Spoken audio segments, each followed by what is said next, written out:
how many kingdoms are we citizens of in one nation? We are citizens of two kingdoms. We have two passports.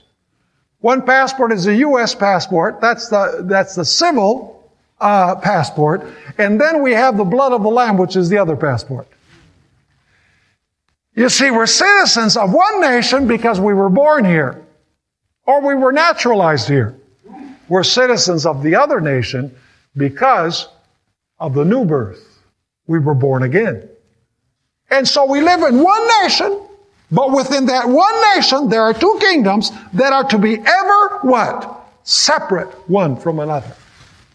You know, there are many Christian activists today in the United States who say that the separation of church and state was established so that the state could not control the church. But the history of the Middle Ages and the history of the colonial period shows that the reason why the founding fathers separated church and state was because there was a danger that the church should use the state to accomplish her purposes. Frequently, Christian activists also say, well, the expression separation of church and state is not found anywhere in the Constitution. And that's true. If you look in the Constitution for an expression that says separation of church and state, you're not going to find it. But if you read the First Amendment to the Constitution, you're going to find that clearly in the First Amendment is the idea of the separation of church and state, of religion from politics. Notice what the First Amendment says. Congress shall make no law. Now, what part of no law don't you understand? Congress shall make no law respecting an establishment of religion. This is the first clause of the First Amendment. Congress shall make no law respecting an establishment of religion. In other words, it doesn't say that Congress can't make a law establishing a church.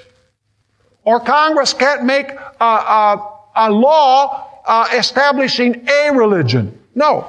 It says Congress shall make no law respecting an establishment of religion. In other words, what the First Amendment forbids is not, favoring one church above another church or one religion above another religion. The First Amendment forbids the Congress from enacting laws that have to do anything with religion. Period. And so the First Amendment, the first clause of the First Amendment says Congress shall make no law respecting an establishment of religion. And then you have the second clause, or prohibiting the free exercise thereof. That's, they're known as the Establishment Clause and the Free Exercise Clause. In other words, the government can't tell you to worship in a certain way, and the government can't forbid you to worship in the way that your conscience tells you to worship. Let me ask you, does that very clearly and obviously establish a separation between church and state? It most certainly does. Because the First Amendment says that Congress can't make any law having to do with religion. It cannot tell you to practice religion in a certain way, and it can't forbid you from practicing your religion in a certain way. In other words, there's a separation between the civil power and the religious power. James Madison, who is known as the father of the Constitution, had this to say about